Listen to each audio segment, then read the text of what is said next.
तर नमस्कार मित्रांनो, सकाळचे वाजले होते 6 आणि आम्हाला जायचा होता लाकांदूर बारवा. सेटअपची सर्व वायरिंग जात असतानाच केलं, कारण लाकांदूर येथे छत्रपती शिवाजी चौक साऊंड चेक करायचा होता. 30 मिनिटाच्या प्रवासानंतर पोहोचलो लाकांदूरला. पेट्रोल पंपवर जाऊन गाड्या आणि जनरेटर मध्ये डिझेल टाकून निघलो छत्रपती शिवाजी चौक. तेथे पोहोचल्यानंतर सेटअप केला चालू.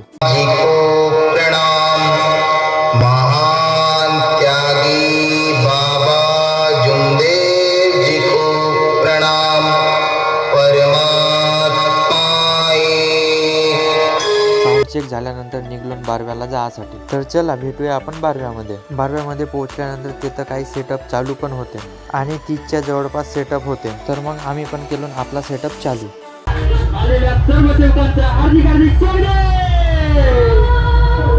3 तासाच्या रॅलीनंतर सेटअप केला बंद. तर चला भेटूया आपण पुढच्या व्हिडिओमध्ये. तुम्हाला पण तुमच्या शुभकार्यात सेटअप लागत असेल तर कॉन्टॅक्ट करून आजच बुकिंग करा आणि व्हिडिओ आवडला असेल तर लाईक करा, फॉलो करा, शेअर करा.